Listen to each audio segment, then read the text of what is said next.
Welcome to the PALLATT, the podcast about language learning and teacher training by IH London.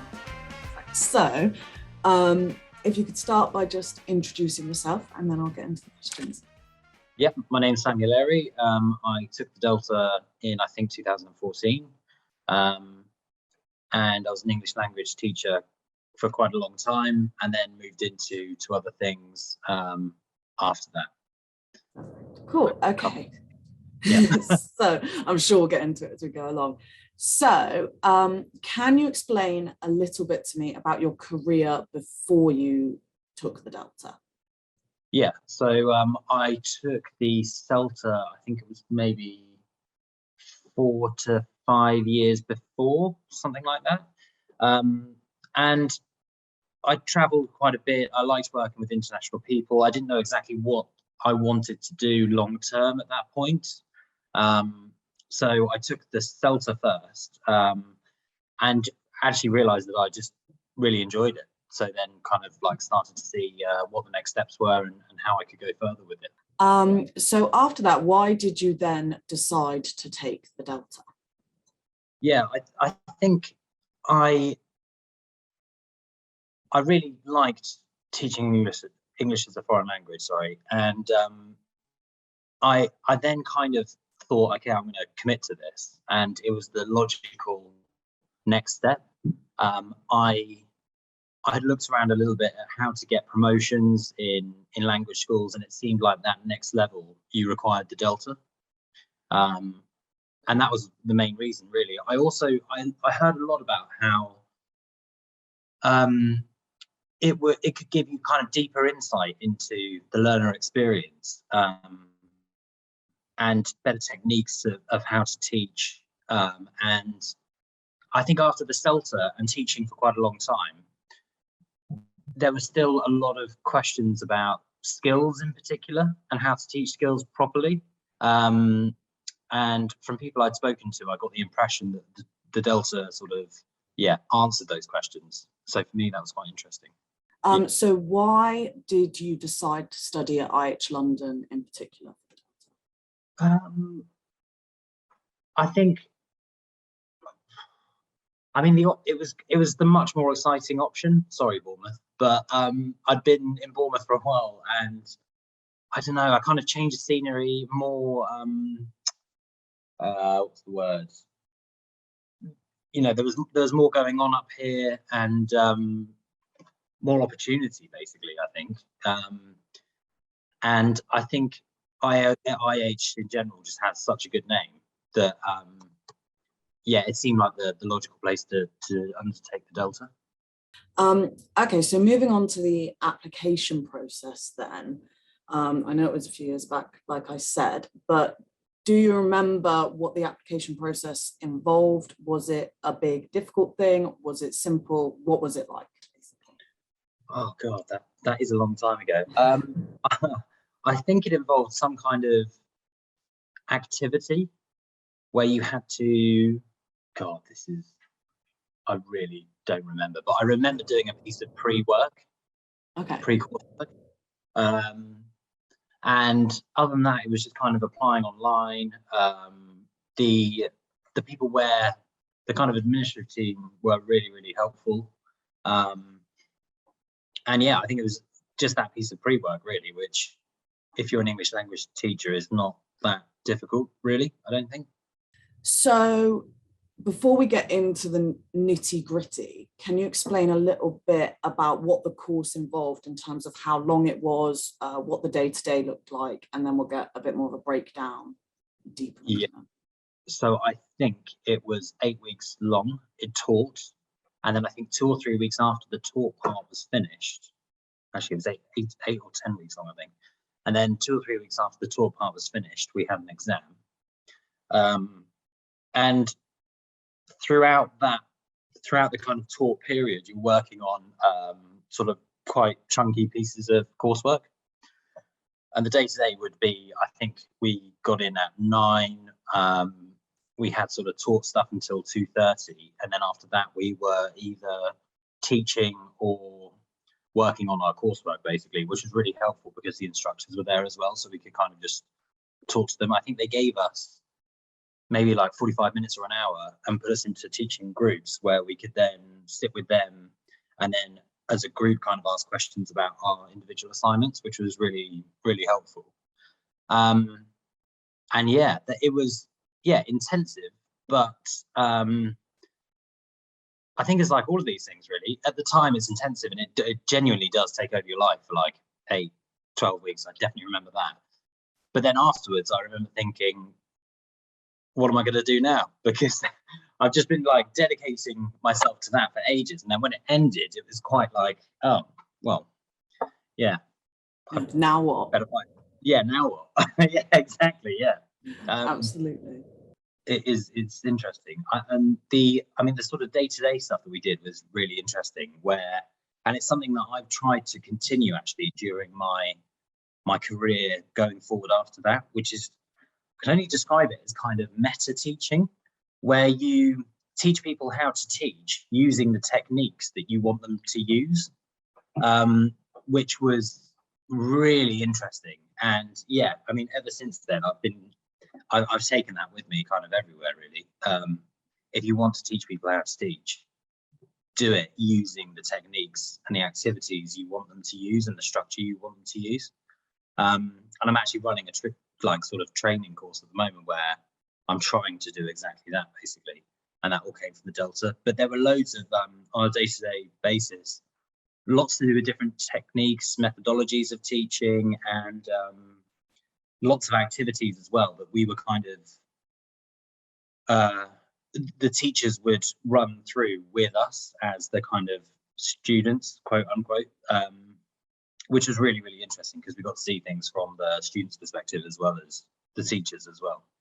Definitely, yeah. I really like that meta teaching that you use, sort of be the change you want to see in the world mentality. Yeah, I think that's a really good way of describing it. So that actually, it leads, what you were just saying leads well into my next question, which is, how did you find balancing the workload of the Delta?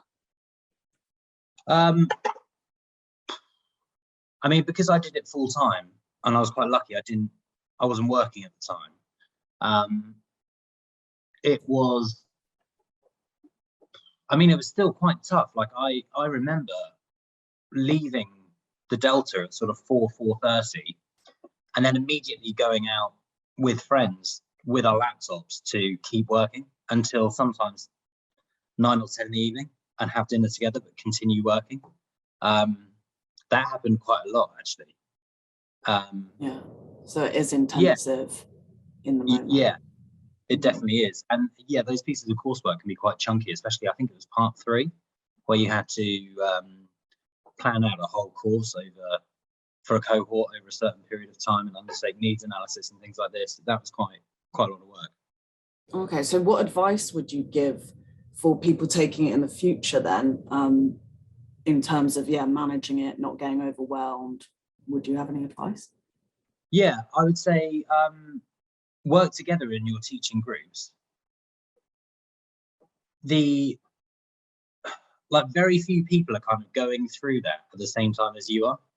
So you'll come home and there'll be people that you live with that just don't really know what you're doing. So I would spend as much time as possible with that teaching group after the Delta classes finish as well, to continue on working, because I found that the easiest way to carry on working and to kind of bounce ideas off of people that know exactly what I was talking about. Whereas outside of that space, it's not very easy to do that. I would say as well to throw yourself into it as well, absolutely 100%, because if you don't completely commit to it, you'll definitely struggle. Yeah, I think that's very good advice from what I've heard from everyone who took the Delta, and definitely getting that support from those around you that actually understand. So my next question is, we've already touched on some of them, what were some of the most useful elements that you learned from your course, maybe things that you still use now, techniques or ways of thinking that you still recognized were directly from the Delta? Yeah, definitely what I referred to earlier is that kind of meta teaching. And also, I think going from the CELTA to the Delta, completely revolutionized the way I thought about skills and how to teach skills. Because we've all seen it in textbooks before, where it's kind of read this or listen to this and then, you know, write your answer. And to be honest, we don't, I think with the CELTA, I don't know, it might completely change by now, but we didn't really know why that was happening, or like what was going on in students' brains to actually make them find those words. What were the clues? And I think the thing that the Delta taught me the most was analyze how you do it first, and then try and help students to do it in that exact same way. And I think that was something that, yeah, it was totally different, because I think you come through the CELTA and you're reliant so much on textbooks as a beginner kind of thing in that stage. So you're learning everything from like Murphy's Grammar Bible or whatever it was called, loads of different textbooks, and you're kind of reliant on them. But the Delta gives you, I would say, the confidence to actually say, oh, hang on a second, I'm not going to rely so much on those anymore. I'm going to look at how I do it and then work out a way to get students to do it in that way, which is a totally different perspective. So yeah, those are absolutely the core things. Definitely. Absolutely, yeah, that change of perspective, that's huge, rather than just regurgitating, but information going through you, really processing what you're doing. That's a completely different way of approaching the whole, you know, career, the whole classroom. Yeah. So what were some of the biggest challenges then that you faced on the course? So we've already talked about just the sheer workload. Was there anything else that was challenging? Yeah, I think there's definitely opportunity to push yourself into doing things that you wouldn't normally do or be comfortable with in terms of teaching in particular ways. So I tried Dogme while I was there, and I'm an absolute planner of a person. I like lists, knowing exactly what's happening. There are some people that can walk into a classroom and literally with nothing and make an amazing class. At that point in my career, I absolutely was not there. But I did try it, and it was incredibly nerve-wracking, because I just walked in with absolutely nothing and just started a conversation with a load of people and had to build a lesson out of it, like kind of on the spot. But you know, you kind of grow in those situations, don't you? So yeah, I think there were, if you wanted to, there are sort of, you know, points where you could do something that would really push you. And I think that was a challenge. And I'd kind of encourage people to definitely push themselves. Definitely, it's the best way to grow, right? Yeah, and you'll get the most out of it that way as well. Absolutely. So very linked to that, what was the most rewarding part of the course? I think that the feedback was really good. When you got good feedback, because everything's to a higher standard then. And at the beginning, you kind of will get maybe not good feedback, and you kind of, yeah, you just have to push on. But there'll be a point where you start to get good feedback and you think, oh, okay, this is awesome, because I'm getting there now. Like I am actually getting to that level now. And that's quite a quick and rapid change. So that's really rewarding when that actually happens.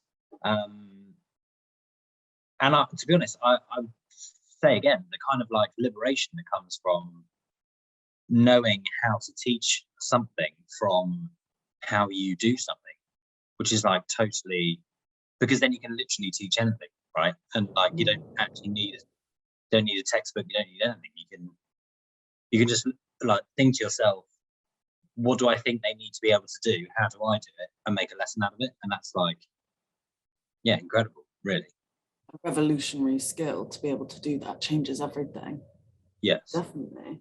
So my final question about the actual course, you've already given some words of wisdom, but if there's any other advice that you would give to someone during the course, things that they should think about, consider, focus on? I think, yeah, if you're doing it full time, just be prepared to have that be everything for a while. Don't book any holidays. Don't no long weekends, nothing like that. Just do that, because it is intensive. But yeah, it's great. And like I said before, stick to your teaching groups and work with them as much as possible throughout your coursework. Absolutely. Cool. Okay, so now on to your career post Delta. So can you talk us through how the Delta impacted your career? Obviously, it's been quite a few years, so there might be quite a few steps in that. But yeah, basically, what's your career journey since getting the qualification? Wow. So after the Delta, I became a director of studies in London within, I think it was 6 months. So that was pretty rapid. Then I went to do the masters, and I finished the masters, and then I went to it was the King's Masters actually that Danny and I can't remember the other teacher really helped me get onto. They wrote me like letters of recommendation stuff, which was really, really nice of them. And yeah, I finished, like, very weirdly, on the day I finished the masters and handed in my dissertation, I was walking out of the King's building and Danny Norrington Davis was walking up the stairs. So it was kind of like some weird cyclical thing that he was there at the beginning of the Delta and then was there at the end of the masters, and that was quite like, whoa. And yeah, so I finished that, and then I went to teach in universities for a while, UAL, and I taught in a fashion institution called Instituto Marangoni in Old Street, where then I think after the masters you can then move on to pre-sessional stuff, university stuff, and that was good. And then something that had been bugging me since the Delta actually had been, and during the Delta I remember talking to people about it, if we teach English in this way and it's really successful, why don't we teach other things in this way? Like, why don't we use this kind of active learning methodology further afield? Because, I mean, the results are there, at least with English. And now there is research to say that, you know, it's better with other subjects as well. So then I got a position at a widening participation college where my main aim really was to try and implement those strategies in that college. Which I did to sort of varying success. And then I started a PhD at UCL in education, because then I thought the holy grail here is to actually change university education. And bear in mind, this is all kind of coming from English language teaching, right? And all of those methodologies have kind of put me on this path to sort of want to do this. But then COVID came, and I'll be completely honest with you, I kind of looked at myself and thought, do I want to have arguments with world-class professors for the next 40 years of my career, trying to convince them that the way they teach isn't good enough, they should do it in this way instead? And they're going to look at me and think, no, and they're not going to listen to me. And I don't. It's a noble struggle, but it's not one for me at this point. So then I now work at a tech venture builder in their teaching and learning, kind of learning and development, central service team, which is really interesting and something completely different. But again, I still use things from the Delta there. So what does that involve, your current role? What are you doing in that? So basically there's a portfolio company, and there's a company, who own a portfolio of tech companies, and they're all in one campus together in West London. And they sort of come to me, or come to one of my team and say, we'd like a course doing XYZ. And then we go and teach them mostly sort of business stuff and values-based things. But now we're starting to, I'm starting to train other people in how to train. And that's using a lot of like kind of Delta skills and that kind of thing. So interesting how your career started here and it's gone, you know, all the way and taken you there. And yeah, I find that with a lot of people that I've spoken to post-CELTA, post-Delta, you know, in my mind, I'm imagining the very traditional CELTA, Delta, DOS, like working in schools for a long time, but the different directions it can take you and still be relevant and still be useful, yeah, is really, really interesting. So the only other question I have, the final one, is would you recommend the Delta to others and why? Yeah, 100%. I mean, if you're in that sort of stage where you've taken a CELTA and you think, okay, I'd quite like to commit to this now.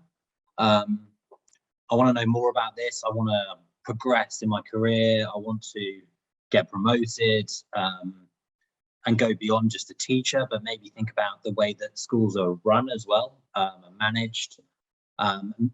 Things like on a curriculum level, then yeah, 100%. If you're ready to kind of like commit to this sort of world, then 100% do the Delta. Yeah, definitely. Okay, fantastic. So is there anything else you think would be useful for people considering the Delta or, you know, going through that process to know? I'd say maybe the sooner the better, because I mean, if you want to get to kind of university level teaching, English on pre-sessional courses and things like this, which obviously you need the Delta, then the masters. When I was doing that 4 years ago,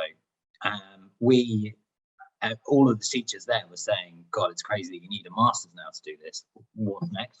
Like in 5-6 years time, are they gonna want PhDs come and teach the university on pre-sessional courses? So yeah, if you wanna get kind of to that base in particular, I would say the sooner the better.